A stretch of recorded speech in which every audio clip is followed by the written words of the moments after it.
Այսօր կարծիքի տաղավարին հյուրընկալել ենք Հանրապետական կուսակցության երիտասարդական կազմակերպության փոխնախագահ Էդուարդ Օհանյանին, բարև ձեզ Էդուարդ։ Բարև ձեզ։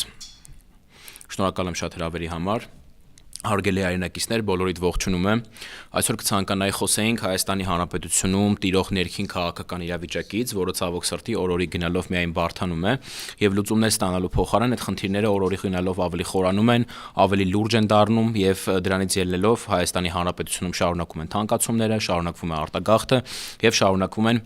աճել են բոլոր խնդիրները, որ մենք այսպես թե այնպես ունենք, բայց հիմա այդ խնդիրները ավելի լուրջ թափ են ստանում։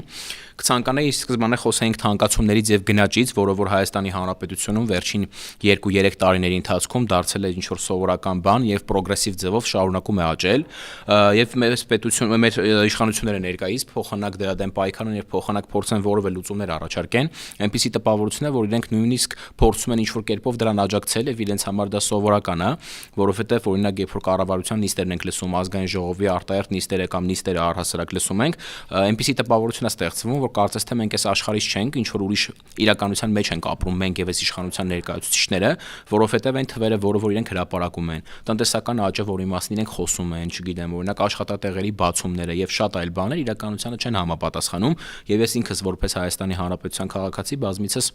խոսել եմ սրա մասին, խոսել եմ, որ այս խնդիրները ոչ միայն լուծում չեն ստանում, այլ նաև շարունակում են ավելի խորանալ։ Օրինակ Հայաստանի Հանրապետությունում թանկացումները հասել են այն մակարդակին, որ եթե առաջ որևէ, չգիտեմ, պետական ծառայություններ կամ ինչ-որ մասնավոր ծառայություններ, օրինակ արժեին 3000 դրամ, 2000 դրամ կամ ասենք 10000 դրամ, հիմա արժեն շատ ավելի թանկ։ Հիմա այդ թանկացումները անընդհատ շարունակում են աճել,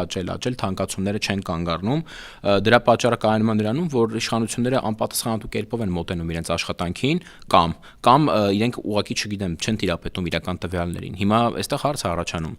Իրենց պաշտոնյաները օրինակ, նախարարները կամ չգիտեմ, օրինակ ինչ-որ պաշտոնյաներ, ովքեր զբաղվում են այդ հարցերով, իրենց խաբում են, թե ճիշտ ինֆորմացիա չեն տրամադրում, թե ուղղակի իրենց գործին լավ չեն տիրապետում եւ իրենց համար այս ամեն ինչը սովորական նորմալ բնույթ է կրում, որ այսպես պետքա լինի։ Թանկացումները իրականում շատ բացասական կերպով են նպաստում ոչ միայն, ասենք, մարդկանց տնտեսական, ֆինանսական վիճակին եւ պետության տնտեսական իրավիճակին, այլ նաեւ շատ վատ են անդրադառնում օրինակ ուսման, կրթության որակի վրա, որովհետեւ այսօր կան շատ մարդիկ, ովքեր որ ցանկանում են կրթվել, ցանկանում են կրթություն ստանալ, բայց ցավոք սրտի հենց թանկացումների պատճառով, որ առօրյա կյանքը ավելի դժվար եւ ավելի ծանր է իրենց համար դառնում, իրենք չեն կարող իրենց թույլ տալ, որպեսզի կարողանան ուսման վարձ վճարել իրենց երեխաների համար, որպեսզի իրենց երեխաները կարողանան ունենալ լավ կարողանան ունենալ լավ մասնագիտական որակներ, որոնք որ իրենք կարող են հետագայում օգտագործել իրենց պետությունը զարգացնելու, իրենց պետության մեջ ներդրում անեն, այսպես ասած։ Դրա պատճառով այսօր շատ ուսանողներ փորձում են իրենց կյանքը կապել, իրենց կյանքի նպատակները եւ ծրագրերը կապել արտասահմանի հետ, ինչի պատճառով ավելանում է նաեւ արտագաղթը։ Ես հիշում եմ, որ ժամանակ առաջ, այսինքն ժամանակ առաջ չէ, միշտ էլ այս ամեն ինչի մասին խոսացվել է,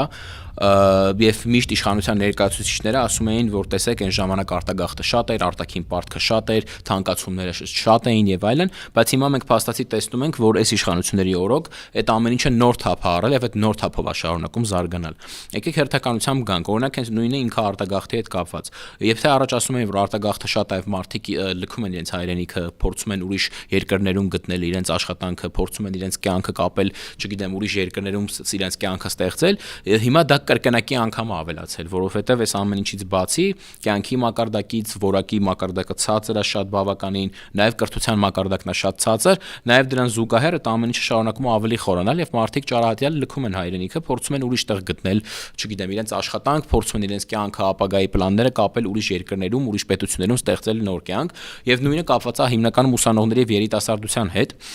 Չենք կարող չէ հաշվի չառնել այն հանգամանքը, որ երիտասարդությունը այսօր պետության ապագան է, պետության շարժիչ ուժն է։ Եվ այդ երիտասարդները, որոնք որ կարող են մնալ այստեղ, զարգանալ, կրթվել իրենց հայրենիքում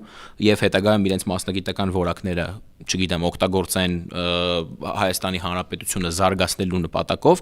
ցավոք սրտի այդ մարդիկ այսօր լքում են Հայաստանի Հանրապետությունը։ Ինչպես արդեն շեշտեցի, առաջինը ֆինանսական խնդիրներ ունենալու պատճառով, կրթության ցածր մակարդակի պատճառով, նաև այդ ամեն ինչից զատ հիմա վերջերս ավելացել է եւս մի բան, եթե օրինակ ուսանողները ունեն ինչ-որ քաղաքական հայացքներ, որը որ իրենք արտահայտում են ազատորեն, համալսարաններում շատ հաճախ սկսել է նաև դա ճնշվել, այսինքն փորձում են ամեն կերպով մարդկանց, հատկապես ուսանողությանը, երիտասարդությանը զերծ պահել քաղաքական քաղաքական կյանքի մեջ ներգրավվածությունից, փորձում են այդ մարդկանց խոսքը սահմանափակել, վախեցնում են, որ չգիտեմ, բուհերից կհեռացնեն կամ ասենք ինչ որ խնդիրներ իրենք կունենան։ Դրանից զատ կան շատ օրինակ ֆակուլտետներ, ես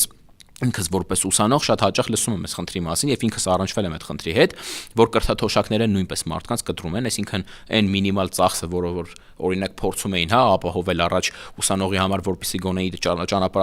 ճանապարհի ծախսը փորձի հոգալ ուսանողը, հիմա նույնիսկ դա չկա, հիմա նույնիսկ շատ ֆակուլտետներում դա են կտրել եւ շատ ֆակուլտետներ կան նույնիսկ, որ ունեն այլ խնդիր, այդ ֆակուլտետները փակվում են, որովհետեւ դիմողներ չունեն եւ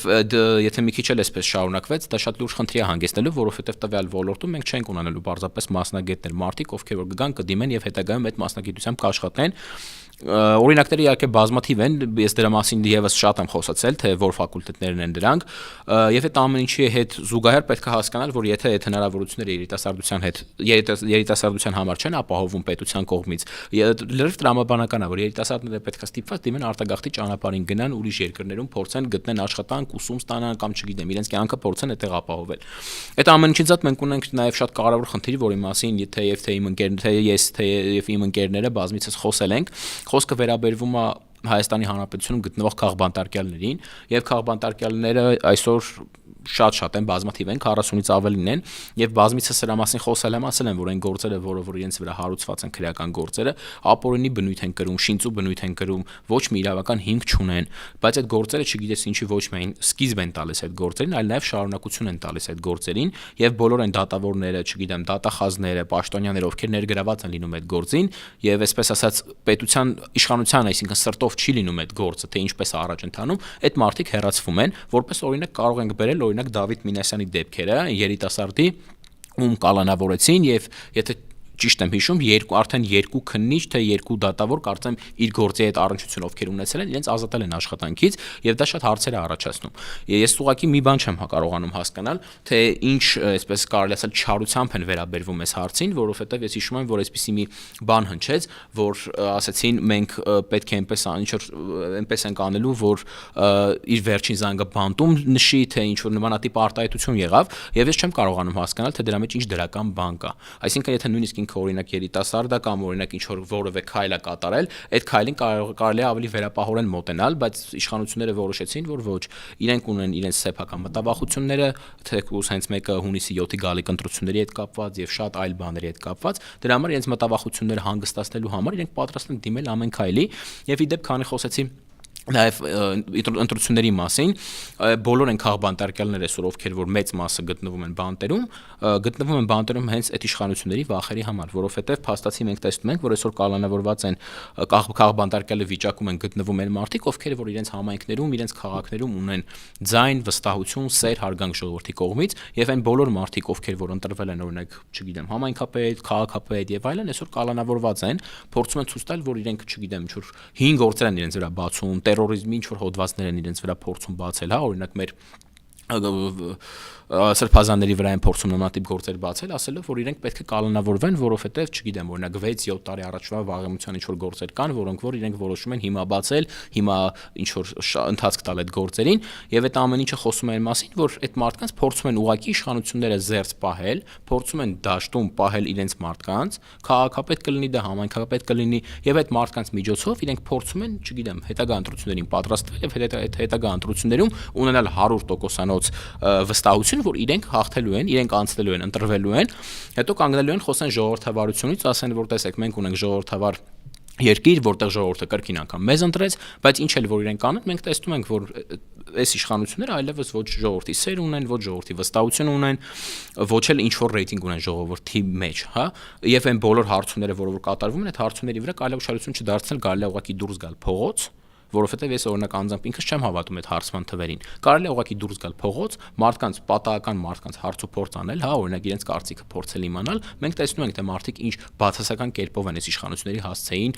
արտահայտվում։ Իրենք խոսում են ժողովրդավարության մասին, իրենց իշխանության գալու օրվանից խոսում են ժողովրդավարության բաստիոնի մասին, որ մեր պետությունը պետք է համապատասխանի ժողովրդավարության բոլոր ստանդարտներին, փորձում են Եվրոմիություն մտնեին եւ լիքը նմանատիպ բաներ կան, որոնց մասին իրենք խոսել են,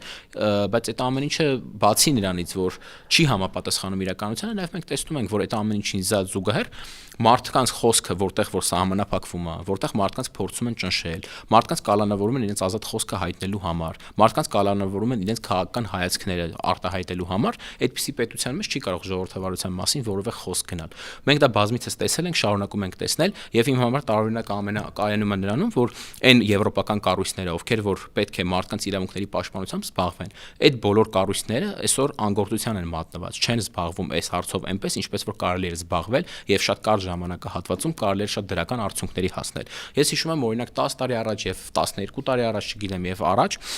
առհասարակ ինչ կերպով էր դա լինում։ Եթե ինչ-որ մի լրագրողի կամ որևէ քաղաքական գործիչին կալանավորում էին, խոսքը փորձում էին ճնշել, սահմանափակել, բոլոր նմանատիպ եվրոպական կառույցները միանգամից ձեռնամուխ էին լինում այն հարցին, որ փորձում էին մարդկանց ասել պետությունից պատասխաններ էին պահանջում հստակ, թե ինչու է այս մարդը գտնվում այդ կարգավիճակում։ Ցավալի է, որ այսօր կան շատ մարդիկ, ովքեր որ նույնիսկ ունեն առողջական խնդիրներ, ովքեր որ այսօր գտնվում են բանտերում, մեր քաղաքբանտարկյալները, իրենք ունեն առողջական խնդիրներ եւ շատ հաճախ մենք տեսել ենք, որ իրենց հարցերը ոչ միայն չեն զբաղվում առողջական խնդիրներով, այլ նաեւ այնպիսի տպավորություն է ստեղծվում, որ փորձում են նպաստել այնպես անել, որ այդ մարդու առողջական վիճակը ավելի վատանա։